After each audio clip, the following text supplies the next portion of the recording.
Welcome back to the 7th Grade Mustache. On today's episode, we're speaking about the things that you're not taught in life that you figure out sometimes when it's too late, sometimes when you have plenty of time left in your life. Sometimes you learn these things and you're like, man, I wish I would have known this shit a long time ago. But the thing about a big chunk of your life, there really is no time for woulda, shoulda, coulda. That's only good for hand grenades, shotguns, and horseshoes. So what we're going to do right now is we're going to speak to the things that we've learned along the way that may be of use to you, because we've did shows about fellowship and all types of life skills and all these different things that are useful and give you comfort in difficult times. And everybody has had their share of difficult times lately. So I'm going to start by sharing something from my childhood. We had a conversation at the end of the episode about the nightmare machine. And we were talking about there's all these things in life that they don't tell us because they don't fucking know themselves. And when I say they, I'm talking about parents and teachers, martial arts teachers, and all different types of people you may look up to or provide you some type of guidance in your life. A lot of those people are figuring shit out themselves. Yeah. And so that's why it's important for dudes like me and Duct Tape to break shit down for you, because other people ain't gonna break shit down for you. So that's what we're gonna do. We're providing a service for all of you listening, for the young people listening that have a whole lot of life in front of them, and everybody else that's still figuring shit out. When I was a child, I would often have these paranormal experiences, and I would go to my father and I would ask him, I'm like, what's going on? What is this? What am I going through? And this motherfucker would say, you got a head cold.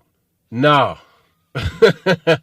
No, it wasn't a head cold. I would sit in a room and I would watch the room become smaller and smaller and smaller, as if my body was growing taller. What was happening was that I was having an out-of-body experience. Yep. And I've had two of those I can remember. It's crazy. Bruh, this stuff happened on a weekly basis. I can recall about 2 years solid where it would happen all the time, spontaneously. It reached a point where when you're learning a skill, when you're learning something new, it becomes a muscle memory, a reflex. So when these spontaneous out-of-body experiences would happen, I would do what they call looking for the handle in the dark, looking for the door handle. And so what I was doing is I was carefully measuring every part of the experience. And then once I've gathered all this information about the experience, I then began to experiment with it. And so these out-of-body experiences at the age of 7 and 8 years old, I would then extrapolate that into extrasensory cognition. And so instead of just floating up to the ceiling and touching the ceiling with my spirit body, I would stretch out. As they said in Star Wars about the Force, I would stretch out with my feelings. Star Wars is, huge at that time as a kid. And so, I didn't know where to go for this shit. So I employed some of the teachings of the Jedi. So I stretched out with my feelings. And I could hear conversations down the street. And I found this odd because there were people in the street, across the street, down the street, and I could isolate people directly across the street from us and all the way down to the corner. And it was, again, what I found a method to gather the information and then experiment. Look, when you talk about it, like, for instance, people don't understand, how do you know? You look at your hands and you're looking, instead of looking at your hands, you see your whole arms. And it's crazy when you recognize it happening. It happened to me once as a kid, once as an adult. And one as an adult was drug-induced. A lot of codeine involved. I can just be honest with you on that one. But when it happens, it's one thing when you look at your hand. Like right now, I'm looking at my hand. But it's nothing when you have an out-of-body experience and you look at your hands. It's a completely different angle, and you're seeing. There's no other way to describe it. Like, man, it's almost like not your hand. It's like you're looking through somebody else's eyes, and that's because you're looking through your spirit. your third eye, whatever you want to call it. You're not looking through your physical eyes. You're looking through something else. And until somebody gets that, it's hard to even explain that shit to somebody. The person who broke it down to me was, I told you, Dr. Evans in college. He was my one of my advanced teachers in college, and he broke down that shit. He said, look, my grandmother was a seer, and she helped me have these out-of-body experiences. He described them. So he left his body. He tried to look at the mirror, and he said, man, he said, your spirit is beautiful, but then you look back at your body, and your body's filthy. He said, you literally can see the disease. So a lot of times when people have these things, they don't look back at their body because it'll shock them. This dude broke down so much eloquent. It was so eloquent and intelligent and otherworldly. So when my brother, Russell was telling you this shit, when you've had it, you might not realize what it was, but now you're going to look back and look back to say, like, oh, I get it now. Yeah, I did have an out-of-body experience. I was traveling. I was looking back. Time and space had no relevance to me in this. But mine, like I said, my second one, it was drug-induced. So we'll discuss that after Roscoe breaks some more stuff down to you. So check this out. Years later, about 8 years later, I came across this martial arts training manual. And as Duct Tape told you, a lot of the stuff that I learned was self-taught. There were things that I was taught by other people, but some of these things I was a seeker of knowledge. And so, look, I'm born on the 1st. The Magus, number 1, that is the sorcerer who lives in 2 worlds simultaneously. And so I'm born for this stuff. But it's strange because my father, it's like they said in that X-Men movie where the mutant gene is passed through the male. My mother used to tell me this story about my dad. And they said my dad was born with a veil over his eyes. And that's an old country thing where they say the child comes out of the mother and part of the placenta is over the eyes. Yeah, the membrane's over the face, yeah. Now, it's significant, but it's significant in an esoteric way because that means that person is blessed with second sight. My father never talked about this stuff. He was always very quiet about these things, but my mother was very vocal when it came to these things. My mom would read the tarot cards for me and made me familiar with the concept of divination, which is what that is, and also what the I Ching is in Taoist Chinese culture. So I was always familiar with this other layer of existence. And so when I would come across these things, for example, I began to perceive energy fields at a young age. I could always sense the edge of things or the edge of a person's energy. When I was 5 years old, we could see auras when we were kids. I can't see them no more. But you would see that orange and purple shit off a motherfucker. You knew it was like, hey, I can't fuck with this nigga. All right? So, okay, when I was in gym class, and we used to have this gym teacher. His name was Mr. Catania. I know you. This guy this was the 80s, and he was just coked up all the time. Right? How do you know? I just knew. Listen. You know how I knew? Because he intense. No. But not just that. Like at that age, I was around cocaine people. Yeah, right. Yeah, there was people I would be around that were on cocaine, and there was an energy. There's a cocaine vibration, and aura. Yeah. And when when I was like in them streets just going hard in them streets, I came across that cocaine vibration many times. I'm like, I know this shit, man. I've been around this since I was 5. I know what the fuck this is. Mr. Catania was on cocaine. But listen, the whole thing is, in his gym class, we used to have this parachute that they would pop up in the air, and we would run up underneath. And I would just stop underneath that motherfucker. He would get so fucking angry. And he'd be like, hey! And he'd call me by my name, be like, get out from under that damn parachute. No, it wasn't that. It was the people that put their hand through the hole. Why do you do that? He would just go, shit. Yes. So look, super overboard. I brought that up because it was around that same time I became keenly aware of my energy body. And I was in gym class and we were, doing that, and we were playing dodgeball and all this, fun stuff. And I could feel this energy cloud around me. It was the heat of my body, but it was also this magnetic feeling at the same time. It was bizarre. And for a little boy in kindergarten, you're like, what is this? But what makes it so deep? You always wonder why somebody gets addicted to a drug, or you wonder why somebody would do. Is because when they get these feelings and they're drug induced, they want to get that. They want to get that feeling again. The shit you're describing is a natural high or natural intuition, natural. And so, but what people don't understand is that some people get it from drugs. Like I told you, my second out of body experience that I can recall, I'm sure I had others, was drug induced. And so, once that shit happens, some people will keep searching for the experience again, or they want to feel good, or they want to feel that again. Me, on the other hand, I'm like, I was happy with it the way it was, but not everybody. And when my brother talks about the gym teacher, let him, if he described what this guy looked like, he looked like straight up like Jack Tripper. Like, he had this look of the 80s, like, he had the long hair, the Poncherello kind of hair was good, the glasses. He just was worried about his look, but he wore the little bikie shorts. And even in the wintertime, even in the Midwestern snow, wintertime. And so, but we, like I said, he knew. Yes, Roscoe knew more about cocaine than I did early on. So I didn't catch that shit. Check this out. But he's telling you the truth. You can feel that shit. But I became aware of my energy body, and I would observe and catalog this information, all my sensorial experiences, and then I would experiment with this energy body. So fast forward about 12 years later, and this was right when it was the year I was going to graduate from high school. And I was working a job that winter during the break. And I remember I had to walk home.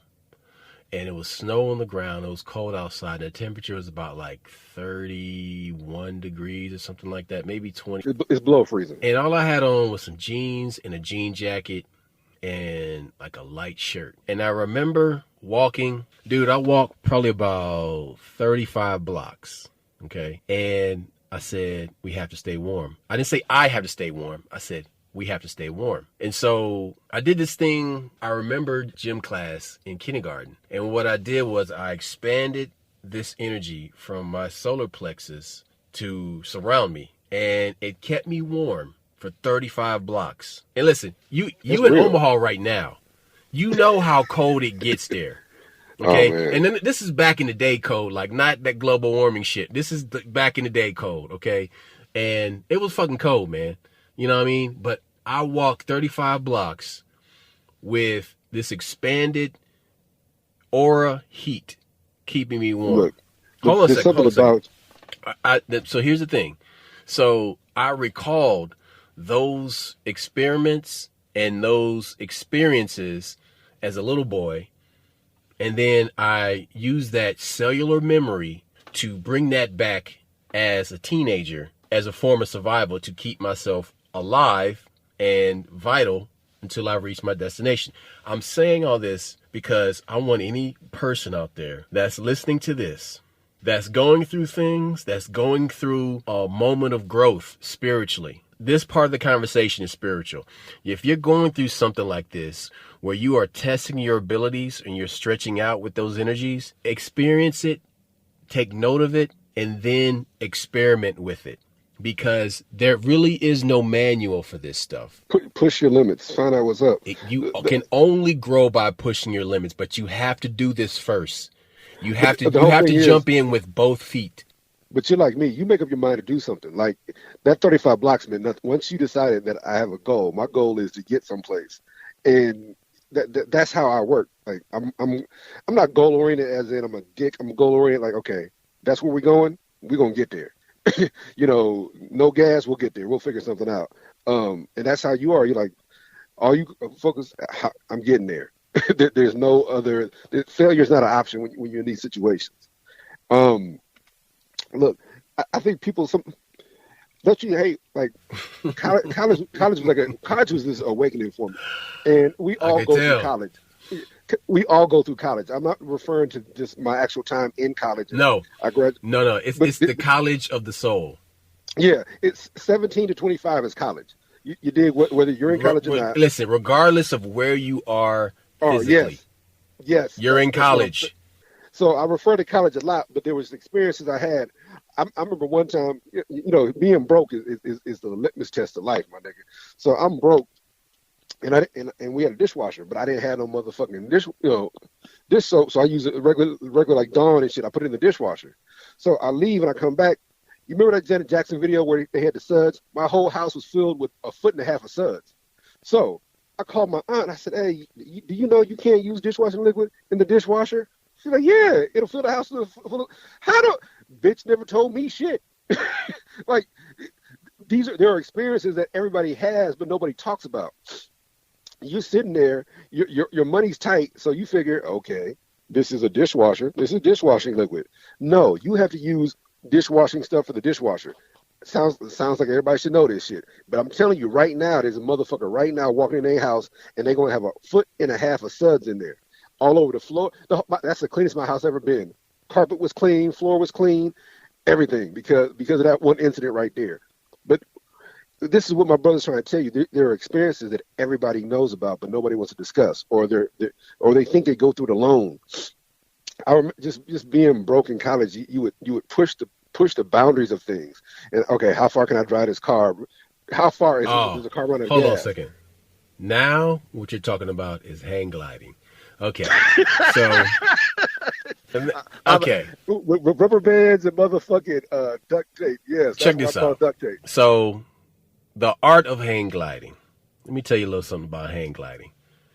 Hang gliding is related to pushing the limits. Walking that edge. Oh man, listen, motherfucker, I'm Han Solo. Never tell me the odds, okay? Don't tell me the odds. I already know it. No, because I make the odds, all right? So look, here's the thing about hang gliding. I am a professional hang glider, ladies and gentlemen. Duct tape really is a professional hang glider, okay? He's not talking shit. He really is being honest with y'all. This motherfucker will fuck it. Okay, you know how people talk about step out on faith? Nah, dog. I moonwalk, levitate over the edge. Nigga. Okay? I slap my dick on faith's head and slide backwards. See what the fuck happens. I'm talking about instinctual journeys, to quote a Tribe Called Quest. All right. I'm going out there because I know I see it. I will do it. There have been so many times I have done that with money. There's so many times I have done that with travel. There's so many times I've done that with jobs. There's so many times I have done this over and over and over. Listen, man. Like you do an 8-hour drive and you got $40. See, y'all don't understand. $40 ain't shit now. But back in the day, $40 was like 3 tanks. Look, gas was 98 cents. When I get to the spirit realm, my guardian spirits be like, "You motherfucker, you. Do you realize how much work we had to do because of your monkey ass?" Nigga, my guardian angel is exhausted. Listen. And for y'all that think they don't exist, I can tell you some stories about my guardian angel, just so you know. Yeah. Dude, we're going to get to that in a second, man. But the first time I jumped out of an airplane, a perfectly good working airplane, I jumped out of an airplane and it was the most natural thing I've ever done. It felt like I was coming out of a spiritual womb. All right? A psycho-spiritual, physical, somatic womb. It felt so natural. And at that moment, I remember thinking to myself, those poor folks who don't want to try this shit. Man, oh well. Dude, it's so much fun. But fear will cripple you. Fear will cripple you. It will. And you cannot let it dictate the constraints of your existence. Now, common sense is one thing. Fear is something else. But hold it. Television also gives you this knowledge that you think you possess and you don't. I will give an example. So, you know about this. I went to Puerto Rico, and the first time, I've been watching Jacques Cousteau my whole life. I wanted to go scuba diving. Never been scuba diving. So, they had this thing called snuba diving, where actually it's one tank and it's several air masks and several hoses that are like 12 feet long. So, me and my wife, we're going snuba diving. So they give you this little 5-minute tutorial. So, dude named Jacques, he was French. Perfect. I mean, dude is in great shape, shredded. No fat on him, and he's explaining to us how this works. You breathe through your mouth and inhale through your nose, blah blah, foopy foop. Don't let it fog up. We will go out here. So again, I watch plenty of Jacques Cousteau going up. I watch Marlon Perkins. I watch all these shows, and people just be diving. So you think diving is easy? Yeah, that 5-minute tutorial wasn't shit. So it's me and my wife. These two chicks from one's from Dallas, one's from Atlanta. Oh, these chicks is gorgeous. So we get out there, and you put the weight belt on. So I'm fat now. I ain't got no ass. The weight belt falls off. It catches my legs. It's pulling me under. So I kicked the motherfucker off. I kicked the fins off. So I'm like, okay, I'm still breathing right. Still breathing right. All of a sudden, we get out there, and people don't tell you about the current. When that current hits you, dude, we got out the little cove, and that current grabbed us. And like I said, Jacques, he chilling. He's all muscular. He's all backstroking. Yes, breathe natural. No. So the chicks from Atlanta, they lose it. They can't breathe. They're falling in the water. Water's grabbing them. So I grab them, pick them up on my shoulders. And at the same time, my wife grabs me because my underwear's about to fall. Look, I almost died in the fucking Gulf of Mexico. How deep into the water were you? Oh, dude, it's 10, 12 feet. You know, we were, and like That's I said, it was, yeah, but it's getting bluer. And like I said, once that current grabs, it's taking you out further. And I'm like, he's just talking normal. He has the oxygen.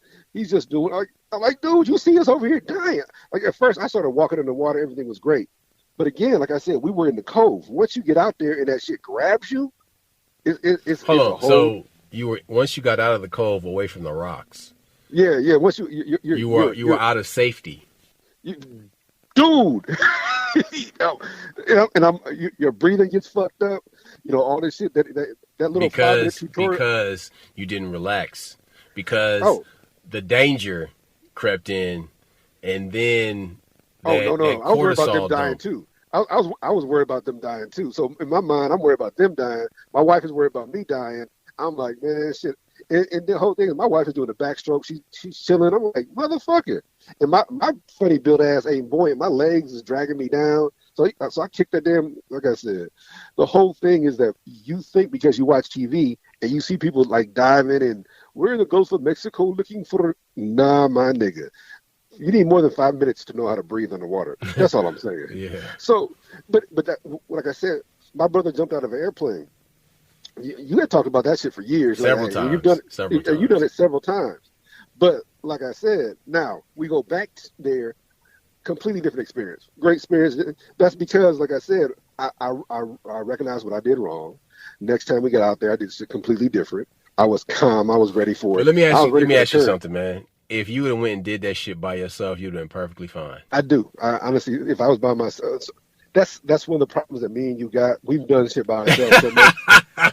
You actually got siblings. I have siblings now because my dad ain't shit. But you actually have siblings. You got people to pave the way for you. And you still like, man, I don't need y'all niggas. I'm going to do this on my own. Mm-hmm. And me, on the other hand, I ain't had nobody, so I just did shit on my own. And I'm so used to, like you said, when you do shit on your own. But no. See, let me, we got to fix that up real quick because you talking about people paving the way. They ain't paved shit. Like, oh, no, I know that. If you don't recall, I was always dolo. You know what I'm saying? Like, just going that's my point. Away from them. You had that. You like, fuck it. I ain't gonna lie. Fuck them niggas. I'm gonna do this on my own. Yeah, I'm gonna do my thing. Like you, I'm an only child by birth. You're an only child by decision. Yeah. You know what I'm saying? I wasn't saying that they didn't exist. I'm saying that you didn't acknowledge them. That's a completely different conversation. Right. And so, like I said, the difference in the ages is a big part of it. But me and you was like, fuck it. You know, if there's a problem, I gotta handle it. I gotta figure this shit out. You know. And like I said, so sometimes when you're by yourself, that fear don't fuck with you the same way. You can get a grasp of it. I'm like, okay, wait a minute, what's really going on? And then you can like walk it back. Like I told you, the 2 times in my adult life, I lied. I think it was 2 times I had out of body experiences. They both were sexual, and they both was drug induced. One of them was codeine. You know, I was big on codeine and lean. I was literally taking OxyContin and drinking lean at the same time. Not cool. Yeah. Look, I made some mistakes in my life. And so I'm fucking this chick and I literally leave my body and I'm high-fiving myself. I'm on the ceiling watching myself fuck her. I'm watching my stroke. I'm literally like, I'm directing a porn and I'm sitting I'm sitting in the air with my legs crossed, looking at my like not crossed, but like I got my leg on my other knee, like no, pull her hair now. Yes, good, yes. You Okay, giving wrap her. yourself pointers. Yeah, I was actually directing my own porno. That's dope. And so then you flip her on the side, you put the one leg on your shoulder, and then you it's kind of like the ghetto Heisman where you stretch her and you're like, wow. I'm doing that shit. Like literally, I told you, she had just got these, she just spent $300 on her braids, and I ripped out like 3 of the braids, right? So I come back to earth. And like I said, this was all codeine induced. And I come back to earth, and I'm like, oh shit. And I see these braids in the bed, and she in the bathroom. I stuck them niggas under the pillow and I left, nigga. I got the fuck out of there. I don't want to have that conversation. You know what I'm saying? Yep. The second time it was Grey Goose. I remember being on Grey Goose. I fucked her and a different chick that night because I was fucked up, man. I was on that shit. But again, out of body experience, I'm watching myself do shit. Like I'm watching myself, like I drove and there's no way I could have drove. I was complete autopilot. I'm in the passenger seat and the driver's seat. That's how fucked up I was. Mm-hmm. So I know that's not a good story to be telling people. Say no to drugs, people. But you talking about some drunk driving? I was drunk. I was No. I got a story like that too. But go ahead, dude. So you know what I say? I was in both seats. No, I was literally. Listen. There's a part of you that is detached. No. When you grow up playing with action figures, okay, and you play like your action figures in vehicles and you drive them, okay.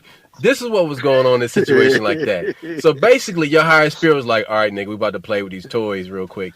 And you were the toy, and your car was the vehicle, and your higher spirit... You were starring your own movie. Yes, and your higher spirit was like, I got this, man. Just keep your hands on the wheel and operate the shit, and we're going to just fucking... drive around the tree. Drive around the tree. Yeah.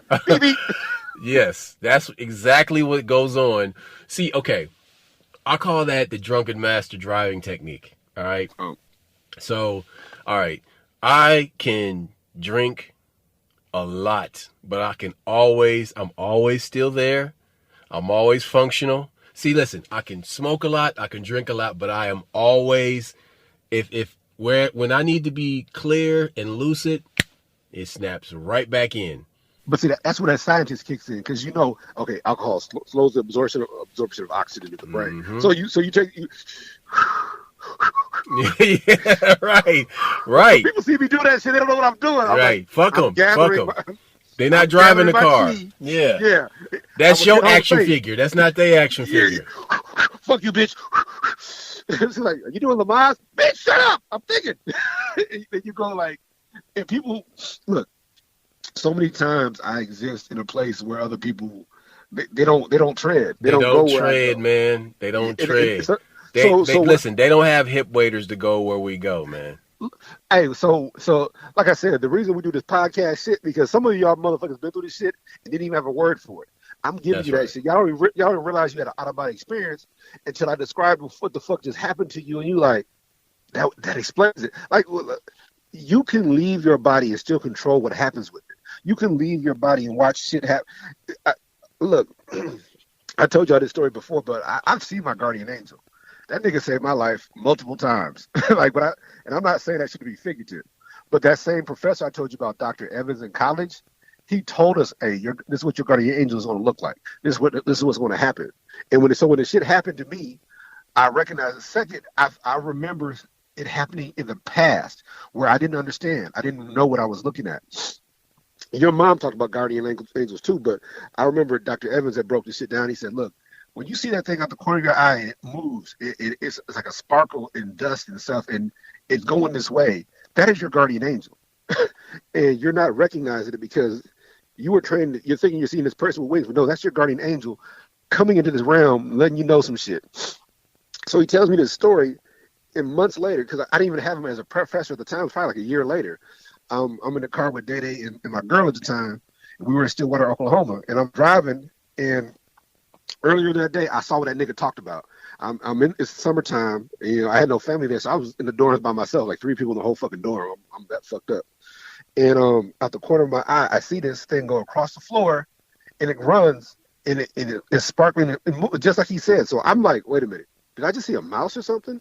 And I look, there's no mouse, there's no nothing, there's no dust, there's no draft, there's nothing in my fucking room. But based on this story this dude told me like a year before, this professor, I knew. I just saw my guardian angel. Obviously, that means I need to watch out. This is exactly the situation he's talking about. You're going to see this shit, and you need to recognize that's your guardian angel. So I'm driving. It's us. We're in Stillwater. And just like a week before, there was a big-ass sinkhole. Like, literally, there's a sink. Saw that shit. I avoided that shit. This time I'm driving, and we're at a stoplight. Light turns green, and I don't go. I just sense it. And this big-ass dump truck full of metal runs a red light. Damn near kills us. And they're like, how come you didn't go? I'm like, I told you I saw my guardian angel. I knew at some point today something's going to happen that could take my life. And this motherfucker didn't blow the horn or nothing. And they would have killed us. There's no way. This thing was way past the light. And that's how I learned like shit like that. He described what your guardian angel looks like. It's not what you think. You're going to see it out the corner of your eye. You're not going to get a good shot of it. But you're going to know that you saw that shit. And again, I hope this helps somebody. So when you see her, him or her, whatever the fuck it is, you're going to know, hey, that's my guardian angel. I need to be on the lookout for some shiesty shit. I need to be on the lookout for somebody trying to kill me. I need to be on the lookout for this car going off the cliff, whatever the fuck it is. But that's how that shit. But again, it was the same professor. He talked about out-of-body experiences. He talked about his grandmother being a seer. And remember how Richard Pryor was like, hey, you saw that spider that he said you smashed, Miss Rudolph, he said, I smashed that spider, and I look under my hand, the spider's gone. That was what he said. That was my grandmother coming to visit. He would say that shit, and you'd be like, what the fuck is this? But he was always right. This dude, so always right. It's important that you be mindful and have the discernment to know that when you are getting lessons, you will get spiritual lessons that you have to immerse yourself in, acknowledge, and you have to learn from it. Now, see, you may get a series of them happening to you, but you have to be aware and have the clarity of mind to accept it and learn from it. Now, do your best to stay quiet about it until you have gathered enough information to get the lessons. And because, man, look, there's stuff that I went through, and I didn't tell you about the stuff when I was going through the shit. You know what I'm saying? Yeah. Because, I was learning stuff, and I was like, all right, I want to see what else I'm going to learn, because I know at some point I'm like, dude, check this out. This is a trip. You know what I mean? I would tell you at some point, but I wanted to gather all my information first so I can come with like the heavy duty stuff. So look, like his mom would tell me like, hey, your brother going to some, you need to go visit him. Like, hey, I'm like, Miss T, I'm broke. I'm in college. I'm not even eating. She wouldn't hear that shit. Go to dude, like she hit you with the Yoda shit. Either you're doing it or you're doing it. Yeah, you're doing it or not doing it. You know what I'm saying? No, it's just doing it or doing it. Yeah. Your mom, there was never a no. With your mom would call me, hey, I need you to beat somebody up, man. They talking shit. I'm like, Miss T, I'm no, get over here now. Like, okay, here I come. I'm gonna talk. Right. Y'all just don't know. She never gave you an option. You got motivated real quick. Like, yeah, do it. Like, okay. So, okay, man. I'm saying these things because you will get your lessons. You will have them. And they will come at different points in your life. You may have them reoccurring. You may only have them at one point in your life, but it's important that you see them and have the clarity of mind to learn from them. So you need to recognize the classroom ain't always that's right. The place you're going to... Stop being so thick-headed, okay? Yeah, so rigid. And stop letting other people dictate reality for you. Your reality is different from theirs. It's from everybody's. Perception is reality. So sometimes you might perceive some shit that nobody else has perceived or experienced. That don't mean it didn't happen to you. Stop acting like their normal is your normal. That's how we get confused. Okay. These are the spiritual experiences that we've been speaking on. And so these are things perhaps you can learn from. Perhaps you can take a little bit of this and add to your own experiences and be prepared for when the new challenges or the new lessons come to you, you'll know how to approach them. Moving on. Relationships. Come on with it.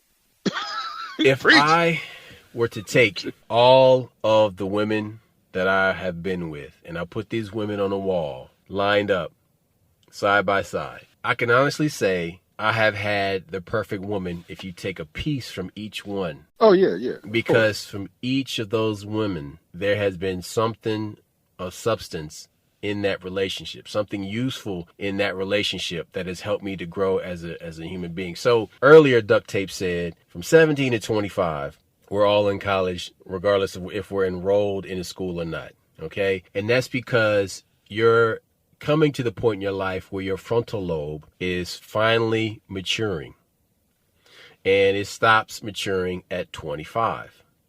Now, the women that I have been with in my life have challenged me, have stimulated me in so many ways, in different ways. In each one, they've been different. I can honestly say all of them have been different and unique in different ways, because I have the clarity of mind and the discernment to appreciate their finer qualities. And I can say that sexually, each one was going from one level to the next, to the next, to the next. And I remember growing and evolving. That's for damn sure. Like shit. Yeah, man. But the thing is that I've always been a samurai on the battlefield, moving forward. But here's one problem with when in that time period, I was growing sexually with each woman, but sometimes you hit a woman who wasn't where you were, and that shit would be a problem. And I'm not saying don't name her. I already know you're talking about. Yeah, I've hit that. I'm freakier than her, only because I'm like, damn. Because each time my confidence built, and my confidence got bigger with each woman. I was more confident to do shit that I wasn't able to do the last time, because confidence. Many times confidence stops you from doing shit. So as your confidence grew, your sexuality grows and your freakiness grows. Well, now you get this woman who, God damn it, she ain't where. So but here's the thing though. Her qualities were not that she was a freaky woman in the bed. Her finer qualities were her stability. And that's true. That was one of the best things about her, was that she was a stable person. But also, I learned to make women freaky. I learned that if you stimulate them and they're attracted to you, and you get to know them, you can get, and I shouldn't say get a woman to do anything. You can bring, and y'all can mature together, and y'all have goals and things y'all like to do and shit like that. But here's the frustrating thing to me, and I kind of elaborated on this last time. So I'm dating this chick, and one of my homeboys used to date her first. Now, him and her didn't want me to know that they had dated, so they kept it from me. So all of a sudden, I'm dating this chick, and this nigga is giving me fucking advice on her, like sexually and shit. I'm like, okay, did y'all date? No. Well, then finally they get mad at each other. They like, yeah, we dated. And I'm mad at her. I said, look, let me tell you how you messed up. So you got this nigga right here who ain't accomplished shit in life, but because we had sex with the same woman, he feels like he's my equal. Never mind, I got a degree in economics and finance. Never mind, I own 3 houses. Never mind, I got 5 cars. Never mind that I have all these accomplishments, but this motherfucker ain't got none of them. But because we fucked the same chick, some kind of way we're equal. And you gave him that on me. Then on him, I'm like, well, nigga, you should have gave me a heads up. Like, hey, shit, we dated. You know, is what it is. So I'm sitting here with this chick who, again, women who fuck with me, you gonna be freaky or you gonna be sore. You know what I'm saying? So he's telling me, oh man, she don't watch porn. She don't do this. I'm like, yeah, she don't watch porn because she's sucking my dick while I'm watching it. She can't see it from that angle, you know. So you know what I'm saying? I'm like, well, you try to give me pointers on my chick. But this the thing, man. You don't need porn. You don't listen. This is the crazy thing is, like, it's the 4th of July in that bedroom. Yo, there's no limits. Yo, it's Disneyland, it's 4th of July, it's Christmas, it's Halloween, it's all that shit. And it's like, you don't need porn. Because, listen, man, the reason why your dick is the star of the show. Yeah. You know what I'm saying? Like, front and center. So, exactly. You don't need a supporting cast. You're good. Everything you know when they tell you, you're born with everything that you need, you fucking ain't right, you are. Of course. Hey, but sometimes people, because I get it, me and you are arrogant, we say shit, people take it out of context. I be telling people, they get so butthurt. I'll be like, look, man, you need 3 women. and they get mad. I'm like, no, I'm not saying be a player, and that's not what I'm saying. I'm saying like, look, until you find the woman that's your, and I don't ever use the word settle down. Settle down is a fucking insult because when you settle for something, it means you're taking less than you really want. Don't fucking settle down. Meet your motherfucking equal. But and so I'll be like, hey, look, young buck, you need 3 women: one to be seen with, one to talk to, one to have sex with. And they're like, what? I'm like, yes. Let me explain this to you. So the first woman that you talk to, trust me, you know, I mean, it's hard to find somebody who you could talk to, relate to, make you broaden your mind, enlighten you. It's hard to find, so you need a woman that does that for you. Like, you might go out with her, you might have sex with her, but the reason you with her is to talk, to get shit off she's your counselor. Then you got one to be seen with. That's the one that boosts your ego. She's pretty. She might not be the freakiest in bed. She might not be the easiest to talk to, but when you're around her, that radiance, it fucks with you. It makes you feel something. And then sex, the last one, whether she's your freak, whether she can make you come fast or she can make you not come, she gives you stamina. Again, she might not be the best to look like. I'm gonna tell you something I don't like to deal with. The biggest fucking turn off, man, is a chick that has no sense of humor. Hey, but hold it. For me, that's a challenge because I love making fuck all that. I see you like to try and fix motherfuckers. I'm not into this shit, man. It's a problem, dude. It's a problem. I know it is, but oh man, that's so fucking crazy, bro. I'm like, you know what? Kiss the baby. I'm done with your ass. Like, hey, we just again we had this talk off the air, and we was talking about that show Immoral Compass, and there's a scene in there where the kid makes the woman eat this dog poop, and like he's like, hey man, my girl thought it was hilarious. I'm like, yeah, because it's cerebral. It's not all comedy is that knee slapping. No, right. Some comedy is cerebral, right? And it takes a build up. And if somebody is patient and intelligent, and the joke has a crescendo at the end, they get it. It's sense of humor is so much about intelligence. And when you have a woman that don't get jokes and shit, ooh man, it's a Debbie Downer. Tough crowd. Tough crowd. Yeah. So I'm gonna say gratitude is really important in relationships. Yeah, and having the discernment to appreciate. Don't try to make a person into something that they're not. Appreciate them for what they are, because if they have qualities they have fine qualities and they're a nice person, or they have things that make them attractive, then appreciate them for that. Don't try to make that the new person into what your ex was. Don't ever do that. But see, that's the issue with that is, like, a lot of niggas don't have women, a lot of bitches don't have niggas, whatever you want to call it. And so when they finally find somebody because they're nerds or they're down on themselves, you find somebody who really cares about you and loves you, you want to change them to what you want, what you was unable to find in somebody else. No, that's like disrespectful as fuck, my nigga. Find you somebody who's what you want. And a lot of these niggas don't have that shit. I'm going to tell you another thing. I'm going back to sex real quick. Sexual exploits, the sexual experience is your opportunity to be yourself, complete. Your complete self, but like the greatest version of yourself. But that's also a problem. Hold back. If you're with a person who you can't be with sexually, or can't be yourself sexually, or you with somebody where you're embarrassed, man, like, or somebody says something, they fuck with you while you're naked, that's like you're most vulnerable. You're not just naked, but physically, but spiritually naked. Okay, but if they say some shit about you naked, okay, cool. Listen, man, if you quick, then you can like fling that shit right back at them. Oh, always, nigga. I'm quick-witted as fuck, man. Yeah. Nigga, shit, I'm a switchblade, nigga. Let it go. Like, hey, shit, I'm gonna bruise your tonsils, bitch. Come on, this dick ain't gonna suck itself. You have to be comfortable to say those things and do those things. And so that's what I'm saying. Like, but see, that's why you have to be the best version of yourself. And that best version of yourself is confident and strong and romantic and creative and acrobatic and athletic. You have to be creative. Have to be. Nigga, like, me and my wife, we've been together for years, but we lived in different states. Long distance relationship, blah, blah, blah, whatever. So on Valentine's Day, I sent her a heart-shaped pizza. Man. It blew the kids' minds. The kids like, who sent that? Like, hey, nah, baby, I love you. With some pepperonis on it, motherfucker. Being romantic is being corny, but it's also knowing the person who you're doing it for is going to appreciate it.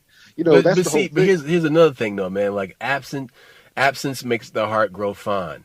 Oh, So definitely. that Oh, yeah. that long distance shit. So like you let her know like I'm coming to get you. You know I'm what fucking I'm the dog saying? shit out you, Like man. Shit, so no. right, and then like Yeah. that just builds up so that when you finally off the air, you get off the airplane, it's like I'm coming to get you, Murdoch. I'm coming to get you. Look, Like look, man. Like you be with your chick, and like the next day she be at work. Can I take your order? What's good, young man? Sorry. No, my nigga was in town. So, oh, what? Vocal cords are bruised. Look, do that shit. oh shit. People can't. People don't know how to relax anymore, and that's what I'm saying. Like, sex is a time for you to release all this anxiety, all this pressure, all this stuff. You should be able to completely get rid of some of that shit. That's your sex partner is your fucking spiritual counselor. They should be the ones like, okay, baby, I got you. Yeah, yeah, I can dig it for real. And a lot, you can tell the reason these motherfuckers is uptight, they ain't got that shit. And just because if you with the wrong partner, you with the wrong partner. There's no excuse to cheat. You know what I'm saying? There's no excuse for I wasn't getting it at home. Nigga, you wasn't never getting it, you nerdy motherfucker. Don't front. Like, I saw this situation where so I'm with my homegirl and we at the steakhouse. It's all expensive. We out there having drinks and this dude comes up and he's hitting on her. He likes her. And he's I guess he's mad because she likes me. I'm like, look, dude, yeah, whatever. You can do your thing. So he's like, yeah, my wife just had a kid. She's going through postpartum. She says she don't mind if I fuck with somebody else. Is that and other? I'm like, dude, for real? So your wife just gave you a son, and you recognizing that she has postpartum. Instead of you helping her through the situation, she gave you the greatest gift ever. You want to go out and fuck somebody else because she says it. She's suffering from postpartum depression. She's not being herself. Instead of you helping her through the situation, being a real man, Being a cunt. you want to take advantage of a situation where, for the record, you ain't have the balls to holler at bitches anyway. You's a fucking square, my nigga. Fucking square ass niggas trying to act like they pimps and gangsters and shit. Oh, it's the worst. And that's the whole thing. Motherfuckers. And so if you know that your wife just gave you the greatest gift, she's going through some shit. You should be like, nah, baby, it don't work like that. We're gonna fix this together. You gave me a child. I appreciate that shit. And no, I'm not gonna fuck nobody else. Now, if your wife is healthy and y'all decide to do some kinky shit, hey, let's do some swinger shit. Let's go holler at this bitch over here. That's one thing. But when you sit here and beat up on somebody when they down, it's the same thing on a chick. Your nigga going through some shit, he's upset. He's like, man, get you a girl, man. Go fuck her. He's down. That's not fair for you to listen to somebody making a decision when they're like, they're distraught. You know what I'm saying? It's the same thing. You know how you can't sign a contract under duress? This nigga, this bitch, these people, they under duress. Why would you listen to that person? That's not the real them. You should want them to get back to their real strong self. Then, okay, make a decision. What's up? How we gonna do this? What's going on? Oh yeah, man, shit. I want a light skinned bitch and a dark skinned bitch and a white bitch. Yes, I want a Neapolitan sickle. Yeah, you can do that shit, but it's not fair to take advantage of somebody when you know they're down, dude. That's bullshit. That's the weak ass way to go. All right. Money. Got to get my hands on some. Money is a static form of energy. Money is a static form of blood, sweat, and tears. And it's tangible way of looking at that shit. Yeah. And it's time. Yes, it's that also. But it's also something that shortens time scales, because money and the acquisition of said funds will allow you to move faster through space and time. No bullshit. It gives you that freedom. Exactly. It releases you. Exactly. It releases you. Yeah, I got you. It gets you access as well. And we ain't worshiping money. That's not what we're saying. No. Keep on listening. There's more. But wait, there's more. And so, because of this, because of the nature of money and what it is important that you understand that you exercise control over your impulses when it comes to money. It's important that you exercise control over your need to save. And what I'm saying is that it represents a form of energy that you can expend enough of it to keep yourself comfortable in life and give yourself amount of buoyancy or ability to float from one place to another with ease. But there's a word that Raekwon had. It was one of his albums called Immobilarity. Mm-hmm. And when I saw the name of that album, I laughed my ass off because I was broke as fuck at the time. I'm like, I got it. I know nigga. exactly what you're talking about, my dude. And that came about because, as I told you from earlier in this episode, I'm a hang glider. I take chances. I'm a gambler. Yeah, I'm a professional hang glider. I take chances. All right. Some people call it gambling, but I don't gamble with people's money. I gamble with the odds. I gamble with the possibilities. And so sometimes those work out and sometimes they don't. And through life, I've learned how to gauge when is the good time to go jump off that cliff with my glider and when not to, because I'm waiting for the breeze now. Yeah, I'm gonna catch that hot air and it's gonna that warm Santa Ana breeze. Yes, it spins around like them condors, my nigga. That's right, or condor man. Or I'm gonna be going down fast. Exactly, for a nice little adrenaline dip. But check this out. So when it comes to money, the same applies, meaning that you become wiser with more experience. As you should, you become wiser with your money, and you make better investments, investments and decisions with your money. The more time you have to live, okay? But you can be wise with your money at a young age, all right? But it's clear that you have to invest in something. Now, knowing what to invest into and what not to invest in that takes experience, because number one, learn from other people. Don't invest in some shit that you don't understand. All right? For sure. And the reason is because your money can get taken that way. I mean, do some research on something you want to invest in. If you see some penny stocks or you see some type of blockchain currency that you want to invest in, okay, cool. But don't ever gamble with the house money. Okay. Like there's two types of house money. House money is he's talking about your rent money. Don't fuck with that shit. But the other house money is the money that you've made in investments. Right. That means that's money that's not actual money that you work for. It's money that you earn through these investments. You can gamble with that kind of house money. Yes, exactly. All right. So, but the thing is that learn about the things that you're investing in. So, okay, the money that you're investing in, if you lose it, you won't lose your shirt.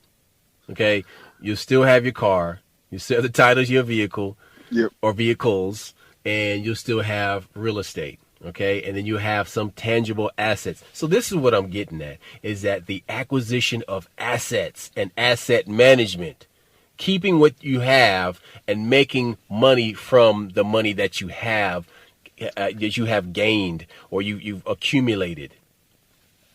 Look. Here's the problem with black parents, because I got a black parent. I got two of them, but only one's worth anything. So early on, our parents taught us how to work and earn money, but they didn't teach us how to invest money. And my mom did later on when I got to high school. She forced me to get mutual funds. And so I had a mutual fund where I would deposit $50 out of my check every month. Now, that's crazy. So when I get to college, I had $5,000 sitting there. I fucked it off. That's me. But so many of us are learned how to get it, but not what to do with it. And the reason is because, we don't trust investments. Black folks have been scammed so much. I got scammed through that Miracle Cars thing. There's this thing called Miracle Cars where all these people were buying cars. I dropped $3,000, got my shit stolen. So those kind of experiences are the ones that we remember.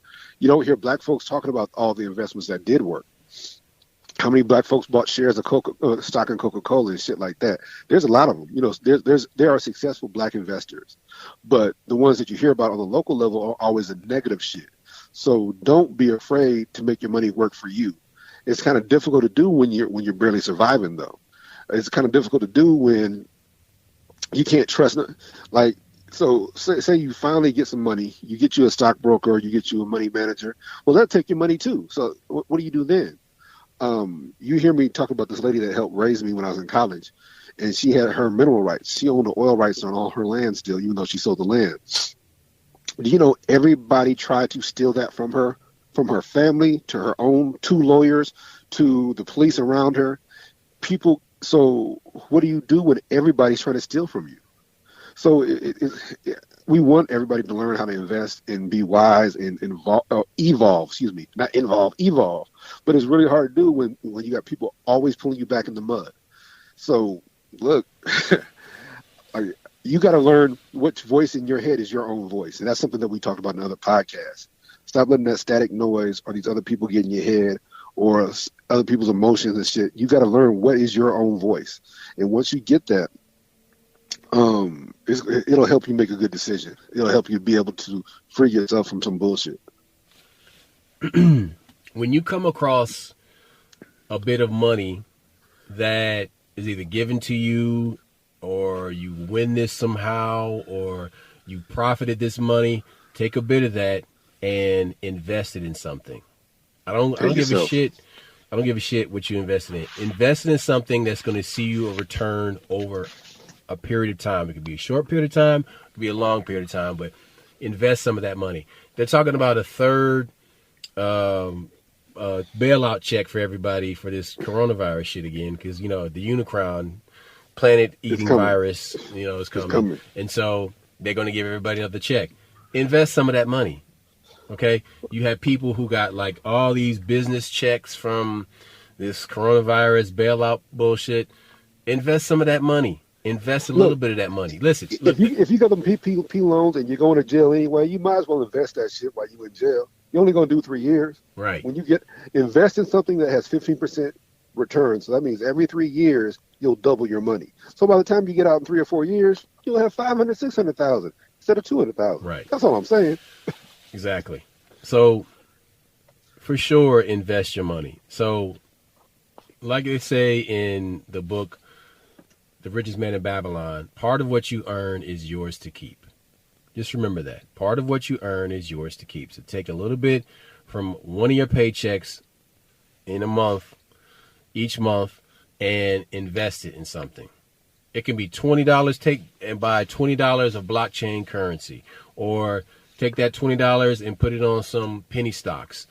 Take that $20 and put it on like a t-shirt business you want to start. It doesn't matter. It doesn't matter what it is, but buy some musical equipment so you can start making music and selling your beats online. It doesn't matter. Buy something that's going to make you money. There you go. It's hard to do because we've all been convinced that we're not rich enough to do that shit. One of the things that me and my brother here, we learned and we got into in going back to grade school was, how do you patent this? How do you copyright this? How do you buy stock? The places we learned how to do that shit was library class. Yep. That's some super nerdy shit, just for y'all to know. And so in my search for wealth, because I ain't got none yet, I found out to patent something is only $600.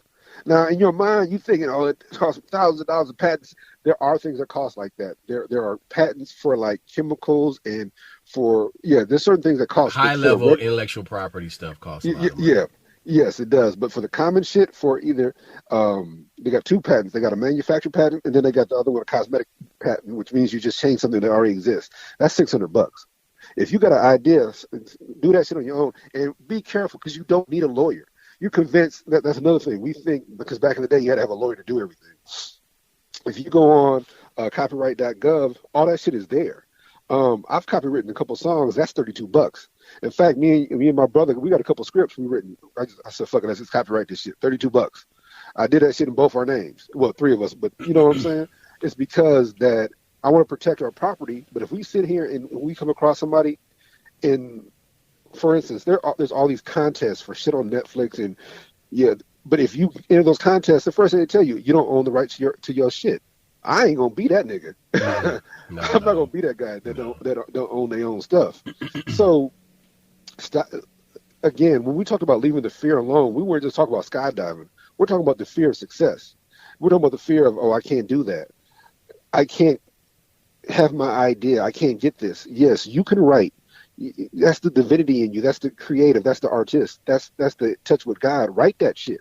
Create that shit. Make something from nothing. But you need to also earn money from what you do. That intellectual property is a real thing. My brother was just saying that shit. He's real with it. Also, I know we got to wrap this shit up, but sometimes you have other voices in your head. They're not yours. Figure out what's yours. Like with me, I have severe ADHD. And for a long time, I was fucking up my relationships because I was listening to my affliction and not listening to my spirit. I corrected that on my own, but then later on, I found out some books and pamphlets I started reading where I'm like, oh, damn, my infidelity was based on that. Or my need to be with a woman that was crazy is because I wanted stimulus. And then you realize I had corrected it on my own. But once I found this literature, I realized, like, ah, damn, that was a real thing. I'm glad I navigated through that. Dude, be your biggest fan, but don't be the biggest thing holding yourself back from success.